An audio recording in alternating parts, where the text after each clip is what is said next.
Netivyah International, www.netivyahinternational.org.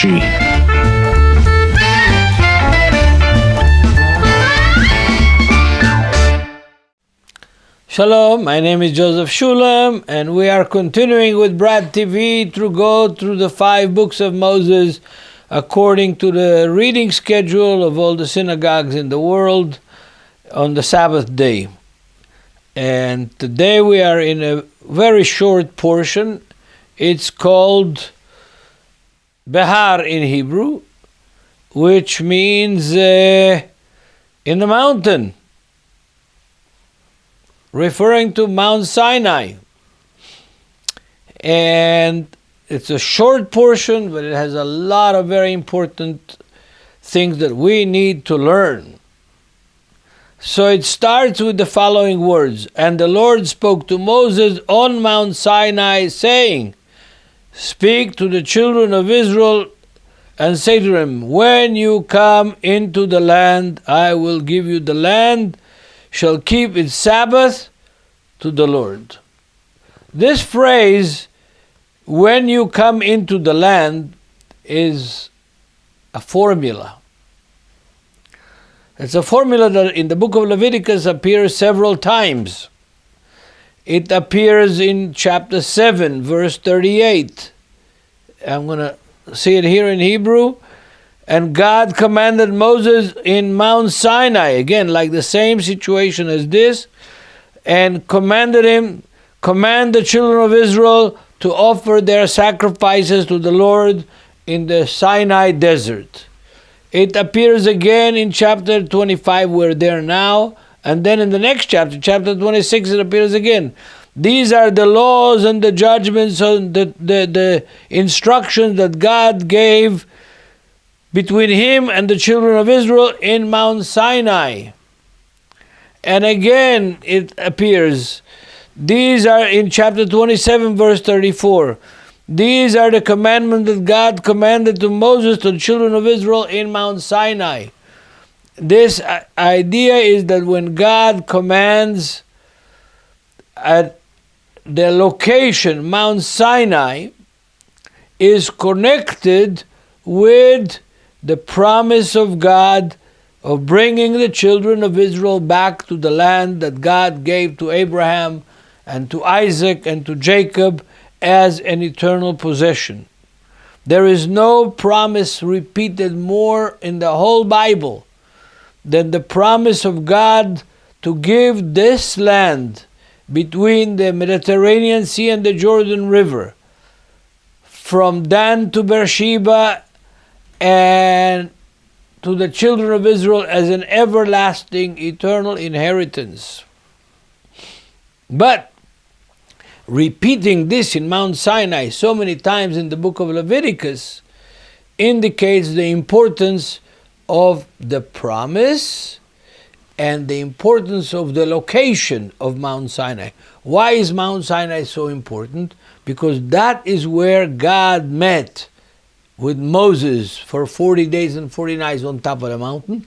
But this is also in chapter 20 of the book of Exodus, the place that God met with the children of Israel, and everybody heard the voice of God speak the 10 commandments from Mount Sinai and the law that Moses brought down from Mount Sinai. So the location is important for the authority of God's commands. That's when all of Israel heard his voice. And everybody understood his voice in the language that they were understanding, just like in the book of Acts. We spoke about this earlier when we talked about Exodus chapter 20. And now this very interesting, curious thing that happens. We know that in the book of Exodus, already in the book of Genesis chapter 2, God commanded to sanctify the Sabbath day, the 7th day. And in the book of Exodus more than one time, that command appears. But now, in a very strange way, it appears again. 6 years you shall sow your field, and 6 years you shall prune your vineyards, and gather its fruit. But in the 7th year there shall be a Sabbath of solemn rest for the land. A Sabbath of the Lord. You shall neither sow your field nor prune your vineyards on that 7th year. That's a strange thing. For most Christians, it's a very strange thing. We're not only commanded for the human beings to rest, your servants, your maidservants, your children, your farm animals, they all get to rest on the Sabbath day. The 7th day. The way God rested on the 7th day after the 6 days of creation in the book of Genesis. But now the land. What are we talking about? We're talking about the dirt, the mud, the field. That's what we're talking about. You would think, wow, the land doesn't need any rest. And the trees don't need any rest. No. According to God's word, they need rest. And if you talk to farmers that know what they're doing, they will tell you, yes, you have to let the land rest. Today we use all kinds of synthetic fertilizers and chemicals and hormones to make the plants give more yield and give more fruit to the trees. But natural, no. What you suck out of the land by overplanting it, by working it, will not return unless you let the land rest. And God said, you will plant 6 years, and on the 7th year, you will let the land rest. Yes, the land needs rest, and modern agriculture and agricultural experts will tell you that the land needs rest. Especially without all the synthetic chemical fertilizers that people put into the land these days to make the crops bigger. But how could you let the land rest and there's no refrigeration? There's no way to keep the crops from rotting. And where are you going to get the food for that 1 year? Actually more than 1 year, because if the land rests a year, then it'll take several months to plant it again, to plow it again, to turn it over again, and until it ripens again, it'll be at least 1.5 years, if not closer to 2 years. But you see, God took provision. God took provision of this situation.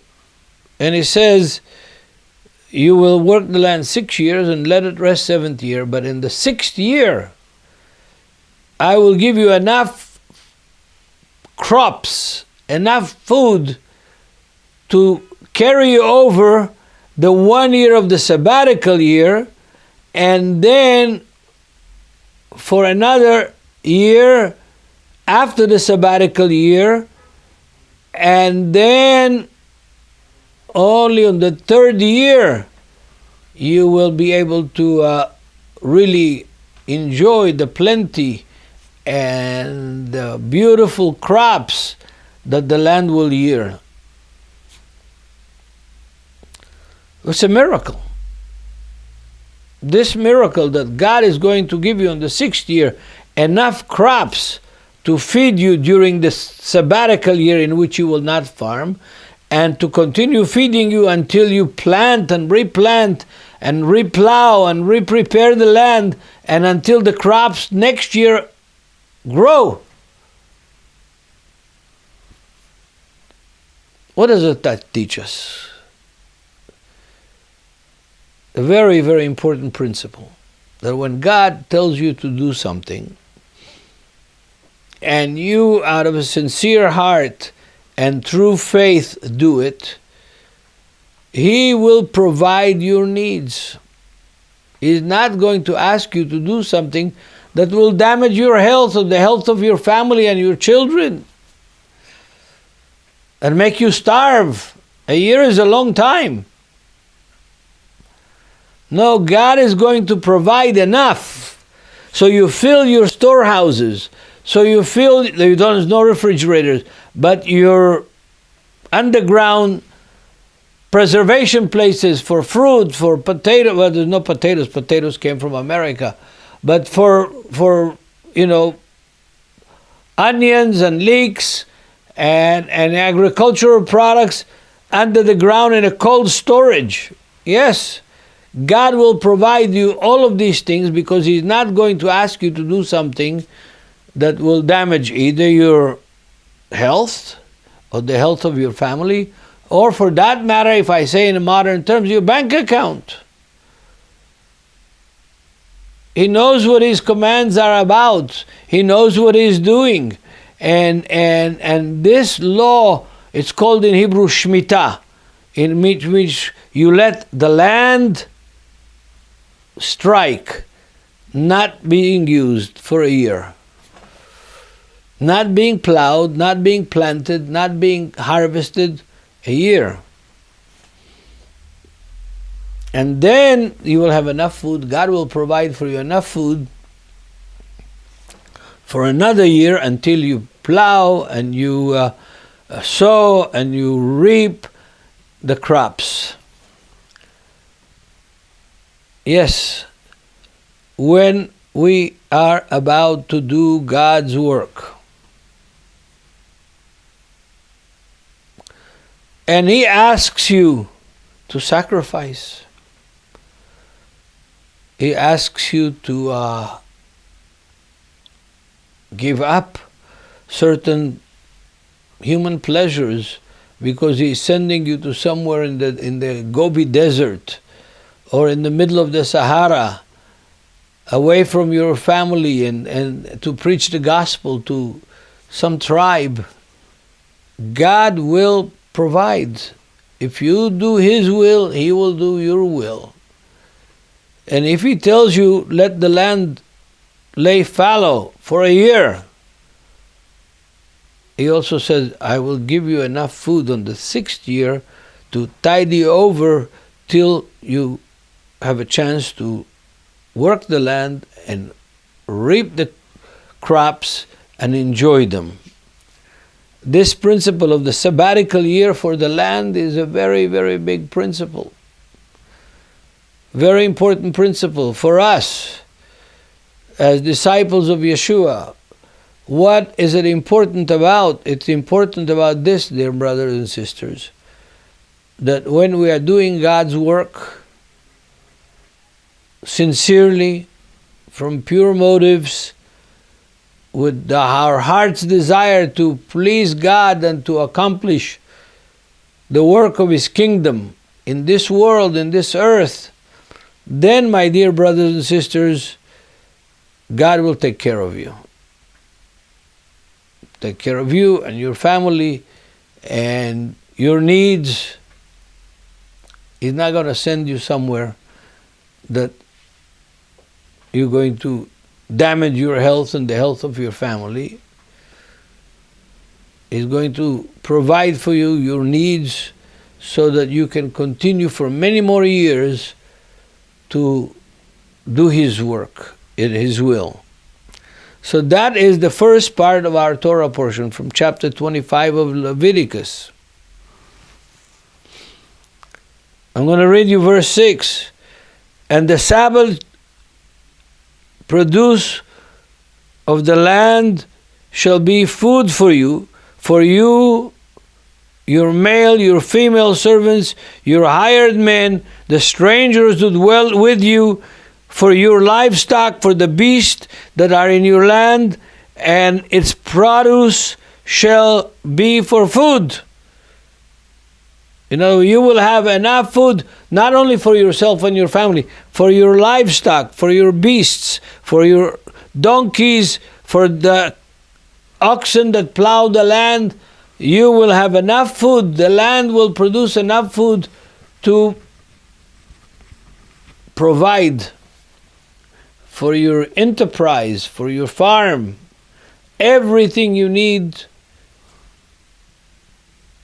in order to live.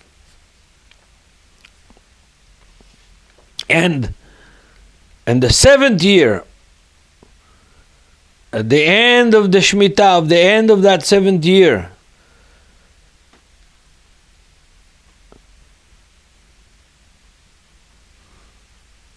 seven times, in other words, 7 Shemitah years, 7 sabbatical years for the land.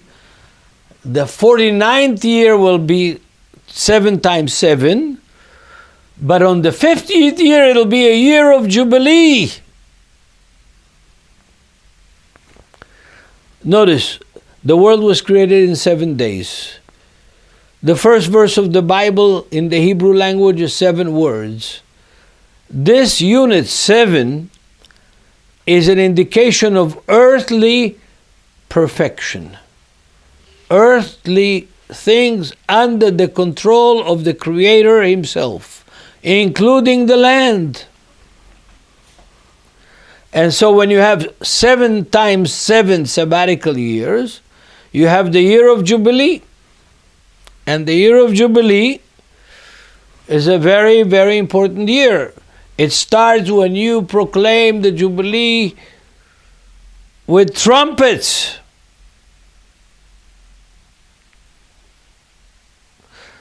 On the 7th month, on the first day of the 7th month, which now is what we call Jewish New Year, is Rosh Hashanah.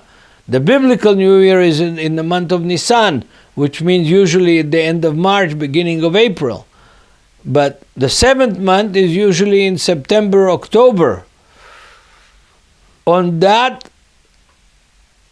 Jubilee, after 7 times 7 sabbatical years, you will have a Jubilee. What does it mean?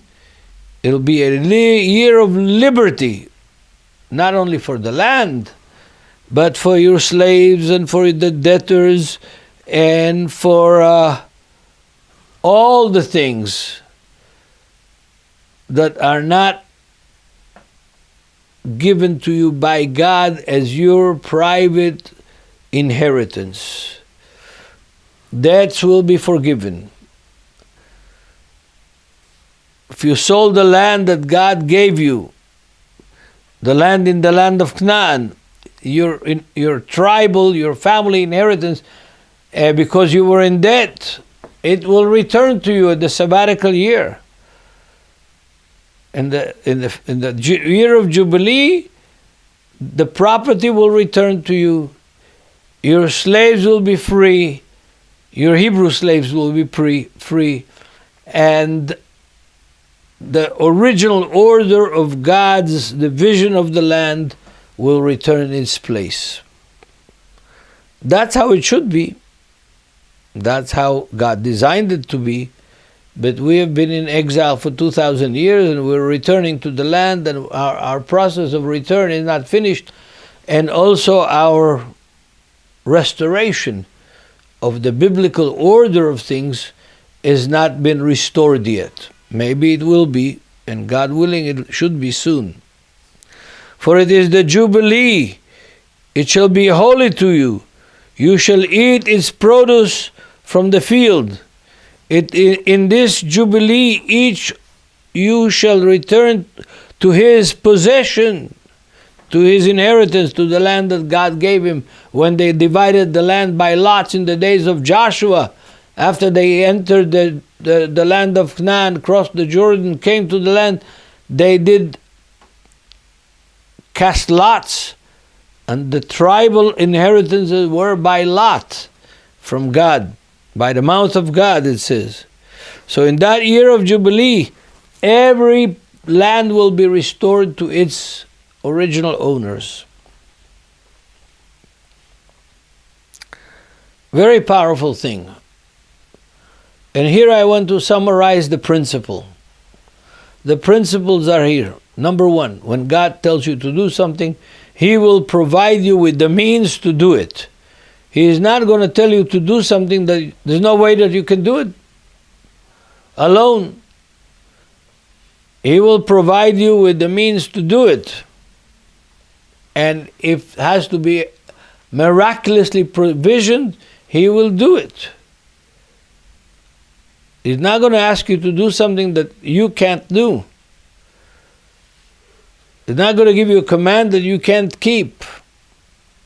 He might give you a command that you think you can't keep, but if you do dedicated work and you do your best, you will keep it, and God will give you the means to do it and the reward for doing it. This is the principle of the Shemitah, of the sabbatical year. One more thing that we have in this portion. It's a very famous statement, rabbinical statement, but very famous, is what does Mount Sinai have to do with the sabbatical year, with the Shemitah? These children of Israel arrived in Mount Sinai 2 months after they left Egypt. They encamped in Mount Sinai 2 years. They had another 37 years to wander in the wilderness, and He already is giving them the command about what and how to behave with the land of the Canaan that was given to Abraham and to them 37 years before that was applicable. That law of the Jubilee, the law of the sabbatical year, was not applicable because they were wandering in the Sinai desert, dear brothers. And the rabbis rightly ask this question: what does Mount Sinai have to do with the sabbatical year, with the Shemitah? Here is the answer. God is not leaving things to the last minute. He is giving us warnings, instructions, teachings, leadership that prepares us for what is to come. You can't keep these commandments from today, tomorrow. This is something you need to prepare for. And almost every valuable command that God gave, whether through Moses or through the prophets or through Yeshua Himself, through Jesus Himself and through the apostles, is something that He is giving us with warning and with commands and instructions to prepare. The most important thing that we're all waiting for. The return of our Lord. The real new world order. That's the most important thing that He's given us, and He has warned us thousands of years earlier. He's told us what is going to happen, how it's going to happen, and where, more or less when it's going to happen. Yes, dear brothers and sisters, even the return of the Lord carries with it warnings, carries with it instructions of how to start preparing for it.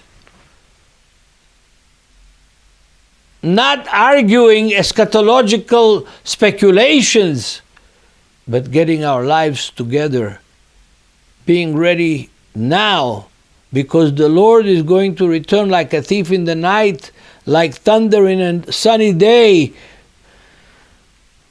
in a time when we don't expect Him, in a time when we are doing other things like sleeping in the bed or plowing this or harvesting our field or working on our job or on a trip or on a vacation. We don't know when it's going to. That's why, like the sabbatical year, God has given us instructions of how to live now so that when He comes, He doesn't catch us not ready.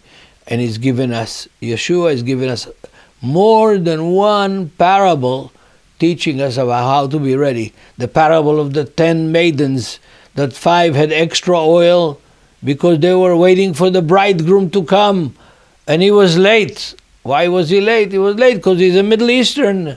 he's a Jew or an Arab from the Middle East and we're always late. It's okay. They should have known that the bridegroom is coming with a big party, following him, dancing and drums and happy. Could be late. Normally it's late in the life. There's no wedding that I've been or that I've performed that has ever been on time. Always late. Those girls should have known. They should have been prepared. Then the big party, where the guy was when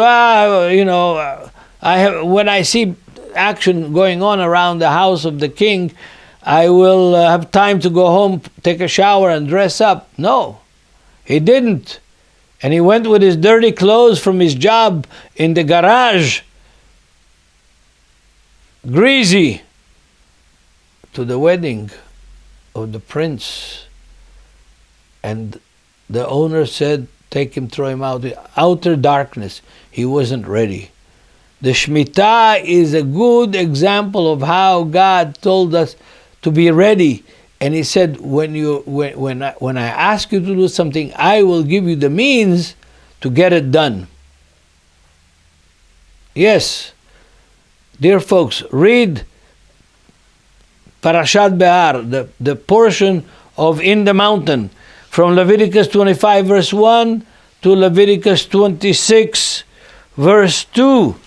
A short portion, but full of very, very important instructions. And may God bless you and keep you and make His face to shine upon you. Amen.